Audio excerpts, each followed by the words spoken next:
Hii ni 10 bora ya viumbe wanaoishi miaka mingi duniani.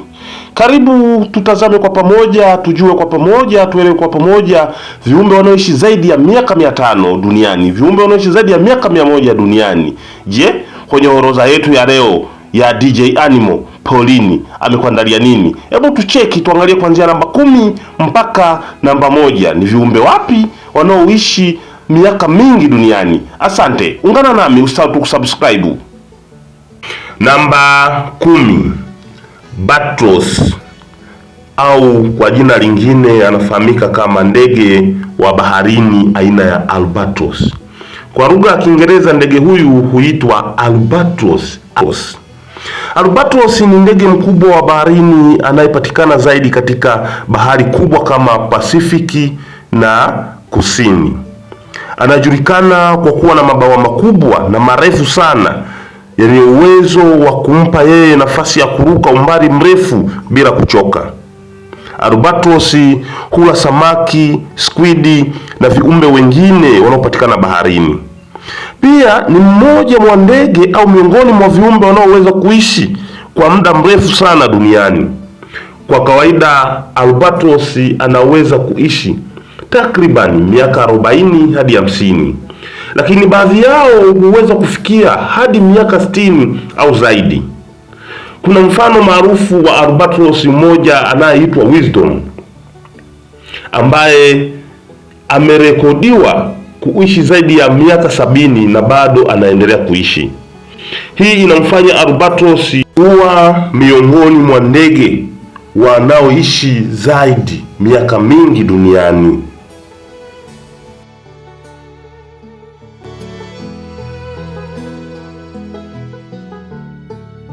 Nambari 9, tembo. Tembo kwa lugha ya kigeni huitwa elephant. Ni mnyama mkubwa nchi kavu mwenye mkonga mrefu na meno makubwa yanayoitwa pembe. Tembo huishi kwenye misitu na savana. Tembo hutumia mkonga kunywa maji, kula na kujilinda. Tembo wa Afrika huishi wastani miaka 60 mpaka 80, na tembo wa Asia, na maanisha bara la Asia, huishi miaka 50 hadi 60. Tembo wa kike mara nyingi huishi zaidi kuliko tembo wa kiume. Pia maisha yao hutegemea mazingira, chakula na usalama dhidi ya wawindaji. Cha kushangaza, tembo wengi wa Afrika huishi miaka mingi kuliko tembo wa bara lolote duniani.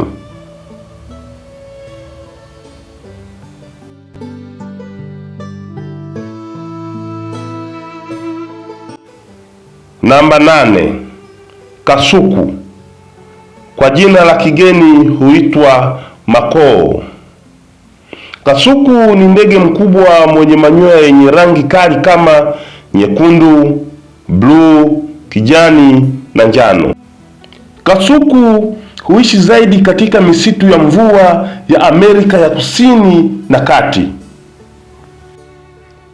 Kasuku ana mdomo mkubwa na wenye nguvu wa kuvunja mbegu na karanga.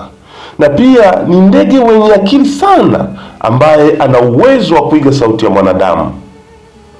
Kwa kawaida kasuku hawa wakiwa porini huweza kuishi miaka 30 hadi 50. Ila kasuku hawa wakiwa wanafugwa na wanadamu na kutunzwa vizuri huweza kuishi zaidi ya miaka 50 hadi 80, na baadhi yao hata kuishi zaidi ya miaka 90.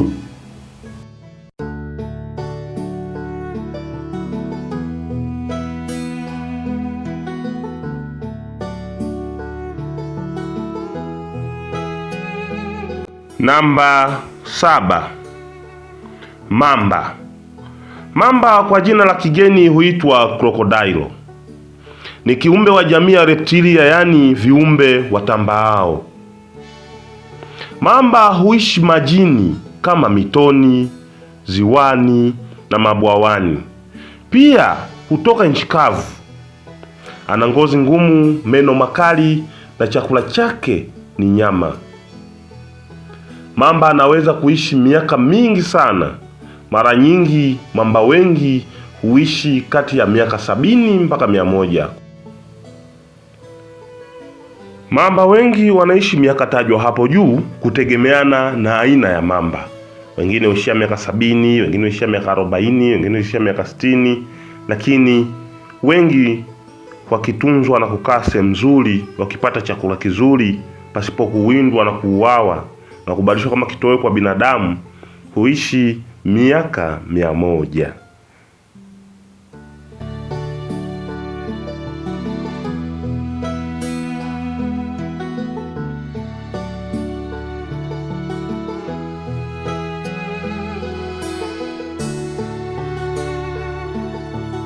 Namba 6. Pomboo muuaji au nyangumi muuaji, kwa lugha ya Kiingereza huitwa oka. Ni aina ya nyangumi mkubwa mwenye meno makali anayejulikana pia kama kilawale kwa lugha ya Kiingereza. Anaishi baharini na ni miongoni mwa wanyama wenye akili sana duniani.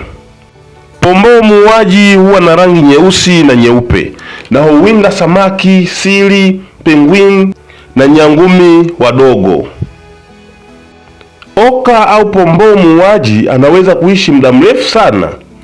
Pomboo jike ambaye kwa lugha kigeni huitwa female oka mara nyingi huishi miaka 50 hadi 100, na pomboo dume kwa lugha kigeni huitwa male oka mara nyingi huishi miaka 30 hadi 80, na ni kiumbe ambaye anaogopeka sana baharini kwa sababu ndio kiumbe pekee anayewinda na kula aina yoyote ya samaki inayopatikana baharini, na huwinda kwa makundi.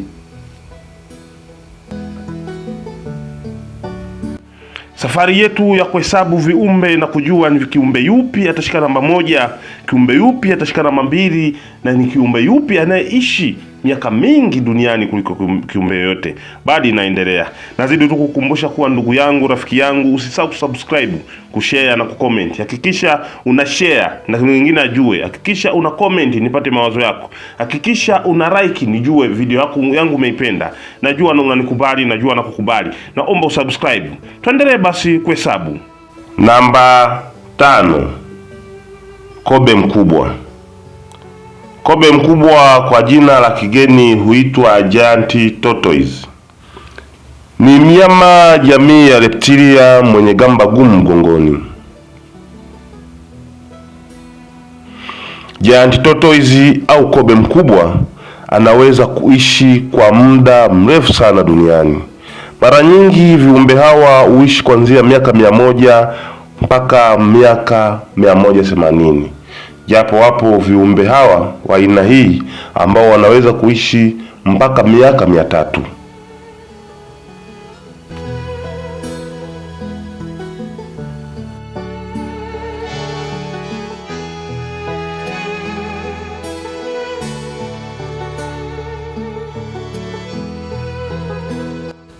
Namba 4. Samaki wa mapambo. Samaki wa mapambo kwa lugha ya kigeni huitwa koi fish. Koi fish ni aina ya samaki wa mapambo wanaofugwa zaidi kwenye mabwawa na bustani kwa ajili ya uzuri au mapambo. Koi fish au samaki wa mapambo asili yake ni bara la Asia na wanapatikana sana katika nchi za Japani pamoja na China. Koi fish wana rangi nzuri kama nyekundu, nyeupe, njano, machungwa na nyeusi. Wanaweza kuishi muda mrefu sana kuanzia miaka 35 mpaka 100. Lakini koi fish hao au samaki wa mapambo hao wakitunzwa vizuri wanaweza kuishi kuanzia miaka 100 mpaka 200. Kumbuka tu kuwa samaki hawa ni samaki wa amani wasioleta vurugu kwenye maji na hufugwa kwenye mabwawa yasiyo na chumvi, yani hufugwa kwenye maji baridi na sio baharini. Kwa ujumla, kwa kifupi, tunaweza tukasema koi fish au samaki wa mapambo ni samaki wa maji baridi. Kwa hiyo samaki hawa wanapenda sana sehemu tulivu na hawana vurugu. Samaki wazuri sana hawa ukiwa nao bustanini.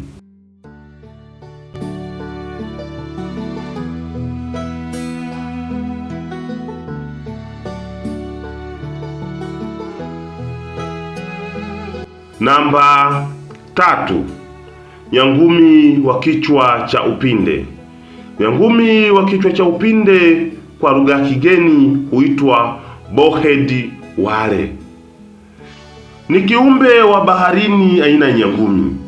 Anaishi kwenye bahari za baridi sana katika eneo la Arctic. Mnyama huyu ana mwili mkubwa, mafuta mengi ya kumkinga dhidi ya baridi, na ana kichwa kikubwa kinachomsaidia kuvunja barafu. Nyangumi huyu wa kichwa cha upinde ni mnyama au ni kiumbe anayeishi miaka mingi sana baharini. Anaishi zaidi ya miaka 100 hadi 200. Nikukumbushe tu kuwa nyangumi aina hii ya kichwa cha upinde hana jeuri, hana ubavu, ni mnyenyekevu na ni mtiifu sana endapo atakutana na oka. Oka ambaye tunamuita nyangumi muuaji, ambaye tayari tumeshamtazama kuwa yeye ndo mfalme wa bahari. Yaani unapomkuta oka, nyangumi hafui dafu. Na ndio maana mara nyingi ukiangalia kwenye historia zetu tulizozipata kuzipita hapo, hizo countdown za nyuma, tumeangalia kuwa nyangumi analiwa na oka. Oka anakula nyangumi wadogo wadogo. Pomboo muuaji akikutana na nyangumi wa aina hii, nyangumi wa aina hii ambaye ni nyangumi kichwa cha upinde, hana jeuri lolote, hufyata mkia misili ya umbwa anapokutana na mbabe wake.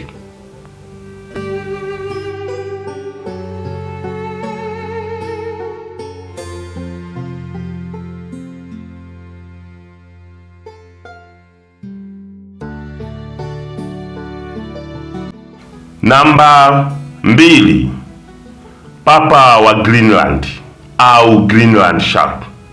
Greenland shark ni aina ya papa mkubwa wa baharini anayekaa kwenye maji baridi sana, na anapatikana katika bahari ya Arctic na Atlantiki ya kaskazini. Papa wa Greenland ni kiumbe wa majini anayejulikana kwa kuishi muda mrefu sana duniani, kuanzia miaka 400 na kuendelea. Na pia papa hawa hujulikana kwa kuogelea polepole na hupenda kuishi kwenye kina kirefu cha bahari. Papa wa Greenland anakula samaki, sili na viumbe wengine wa baharini. Pia ni miongoni mwa papa wakubwa duniani anaokadiriwa kuwa anaweza kufika zaidi ya mita 6 kwa urefu.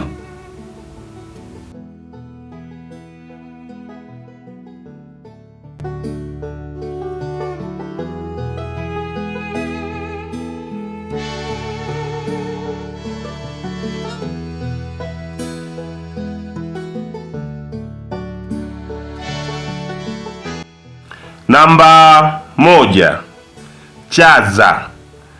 Kwa jina lingine anaitwa samaki gamba au kome. Kwa jina la kigeni huitwa ocean quail. Ni aina ya kome mkubwa wa baharini anayejulikana kwa jina lingine la kigeni kama clam, anayepatikana sana katika bahari la Atlantiki ya kaskazini.